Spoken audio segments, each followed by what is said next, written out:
There is an intelligence that is beyond your intelligence, and it is a cosmic intelligence. It is a universal intelligence. And here's the point where you get an opportunity to tap into that intelligence, to tap into an intelligence that is beyond your ability to think. Now, what happens then if this cosmic intelligence is tapped into by your desires and aspirations? Your desires and aspirations are changed. Your desires and aspirations are changed to move in a harmony with nature, and then you become cosmically intelligent. You begin to understand, see. But here's the point to all of this. You want to be part of this. You want to certainly finally find out, why are you alive? You know, what is the purpose of you being alive? What is the purpose of the planet Earth being this jewel in the middle of the universe with all of the mountains and the prairies and the dolphins and all of this beauty, and then people get a certain age and drop dead? I mean, what's going on? Who can solve these things? Who knows? I mean, it's time for you to become knowledgeable. It's time for you to become mature enough to, you say, gee, I begin to understand what I exist for. I never get tired of doing that little exercise we do, in which if you look around this room, and why don't you do that? There is not one thing that is in this room that you don't know what its purpose is. Everything has a purpose. Look around the room. There's this, there's the speakers, there's the books, there's the chimes, there's even down to a screw in this chair. You know what the screw is for. The screw is to hold the chair together. Everything has a purpose. And you know the purpose of everything, except if you look at one another, you have no idea. The most magnificent creations in the universe, you look at one another and say, what are you here for? I don't know. And that's a sin. That is a sin, because nobody's ever told you. You've never been able to find out, how do you define your purpose? You've never been able to find out how, and this is the point. You come into this life with no purpose. But in your life, you create purpose. You take that which is raw material, you take that raw material into that which is the creative aspect of the mind, which is in your head, and purpose is created. There's a reason starts to develop. But how do you get all of this knowledge? How do you find this out? You can't find it in the Bible. You can't find it from a teacher or a preacher. You can't find it from a church. You can't find it from a school. You cannot find it from any organization that exists on the face of the earth. And Jehoshua the Christ, Jesus as you know him, instructed you exactly. Take a look at page 847 in the Bible. He's talking to the Bible teachers of the day. They were called lawyers because they interpreted the law. They were the Bible teachers, the Bible scholars. And what does he say about you? What does he say about me? And what does he say about your existence? Luke chapter 11, verse 52. Woe unto you, lawyers, for you have taken away what? The key of knowledge. How come? You entered not in yourselves. And them that were entering in, you hindered. It goes on today in tremendous proportions. People hear about coming to meditate. They'll say, don't do that. You'll open your mind to devils. It's evil and all of that stuff. They're hindering people from entering in themselves. And here is Jesus, Jehoshua, saying, you've taken away the key of knowledge because you don't enter within yourself. So he says the key of knowledge is by doing what? Entering in yourself. Now, I mean, you know, I didn't say it. He did. And so then you should say, you're going to learn. You're going to develop. And what does it cost you to enter in yourself? Nothing. What do you have to join to enter in yourself? Nothing. Who do you have to prove to? Nobody. Where do you have to go? Nowhere. It can be anywhere. You can sit on the john. You can lay in your car. You can do whatever you want to do. You can enter in yourself all by yourself. You don't have to prove it to anybody. But you know what? It's too much for people to do. I was telling people in New York, it is the most difficult thing in the world to discipline yourself to do nothing and spend time with yourself. You must have something to look at. You must have something to say. You must have something to think. We've had situations where people come in here, get meditating. They're sitting by themselves and they can't handle it anymore and go up the stairs and stand out. Here they are on Route 9 in Forked River. Where are they going? They're looking this way. I don't know where I'm going, but I can't stand being with myself. And then they wonder why other people don't want to hang around them. You know, they can't deal with themselves. Hey, you know, I'm boring the heck out of myself. I can't take this. All right. You don't want to hang around with yourself. Who else wants to hang around with you? And that's the hardest thing in the world to do, because the society says, what? You must be competitive. You must do this, you must do that, you must do the other thing. Find your hero. Well, you're such a scuzzball, you can't do it anyhow. Jesus did it all for you. Just sign the card and you'll go to heaven. And you sign the card, and you still exist in hell. Because nothing has changed in here. And as long as the war goes on in here, the war will go on out here. When you make peace in here, you'll make peace out here. And that's what he was trying to say. So he says, the key of knowledge is found by entering in yourself. And you saw it in the book. Everything we see. Okay? Look at everything in the room that we talked about a moment ago. The chair, the speaker, the lights, the tree, the chimes, the ceiling. Do you know everything that you can see first was a thought? Nothing is in this room that wasn't first a thought. This chair was an idea somebody had. He designed a chair. I'll make a chair. It was a thought to somebody. This is how I'll do it. This thing was a thought. It was in somebody's head. He puts it on paper. Well, I'll put it here, I'll put it here. He thought about it, and all of a sudden he starts to put it together, and it manifests as a chair. Here it is. It's the manifestation of a thought. You are the manifestation of a thought. A cosmic thought. But you're the manifestation of a thought. Nothing can exist unless first it is a thought. Thought is therefore either one of two things. It is either very constructive or very destructive. See? The story of Adam and Eve is not Adam and Eve at all. It's Atom, as we know, the origin of the physical aspect of life. And the word Eve means life-giving spirit. So what do we have? We have thought here. And we have the physical here. Okay? So what happens? The talking snake, which is not a talking snake, I hope you understand. It's the talking snake, happens to be your spine, which is a symbol of the flesh. The desire that comes from your body, the desire that comes from your ego, the desire that comes from your personality, suddenly strikes a chord within you, and you begin to think. Okay? And you may see somebody, you know, around the pool.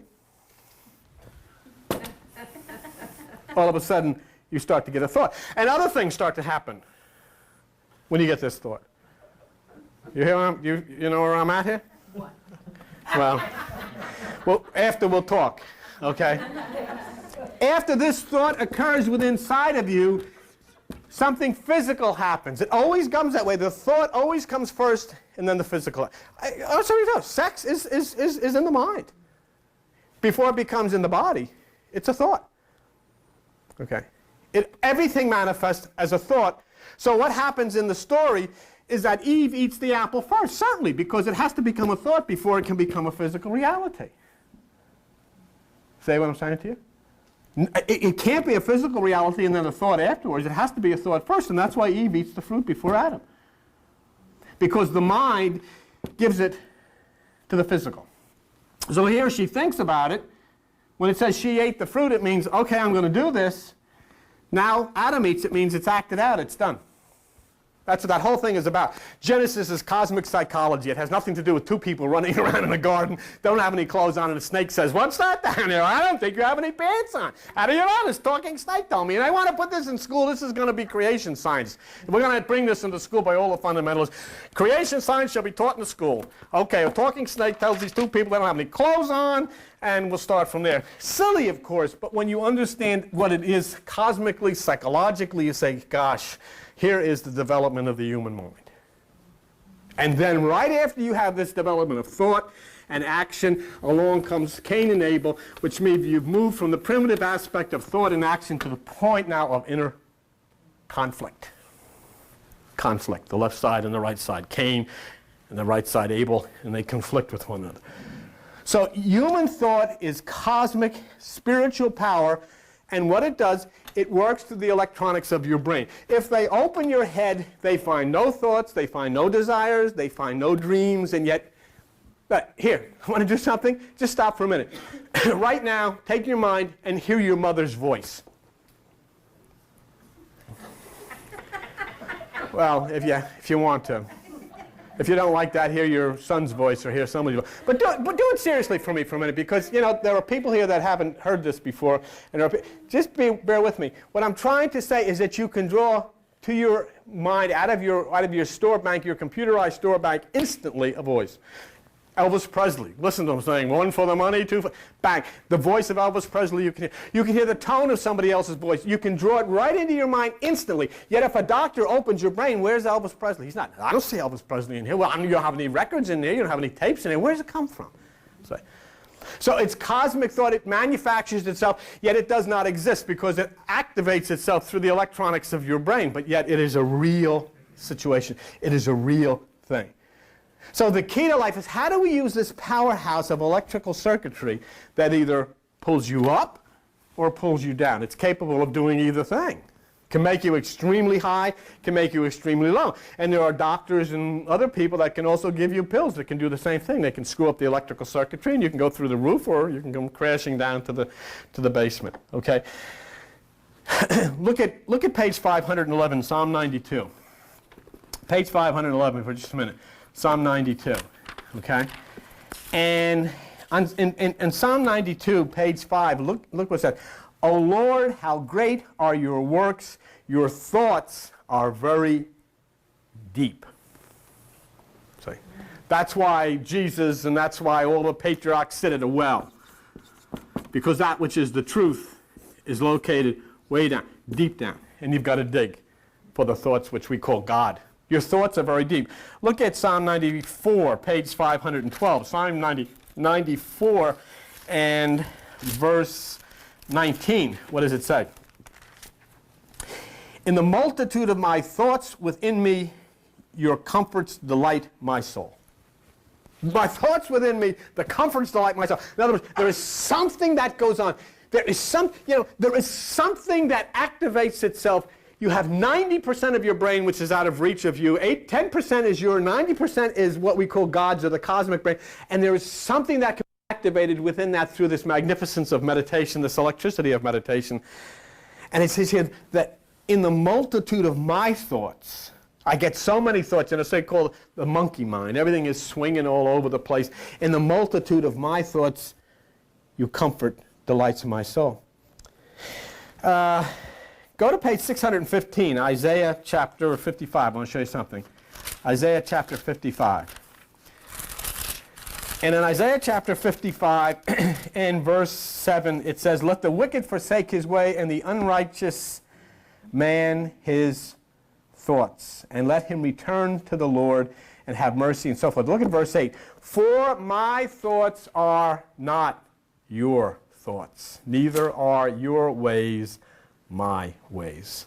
So there is something within you that is a thought pattern that is not yours. There's something within you that is a thought pattern that belongs to that which we call the Creator, that which was the aspect of nature. And so in Matthew 6:25 to 6:33, Jehoshua, Jesus the Christ, makes this statement 5 times. Take no thought.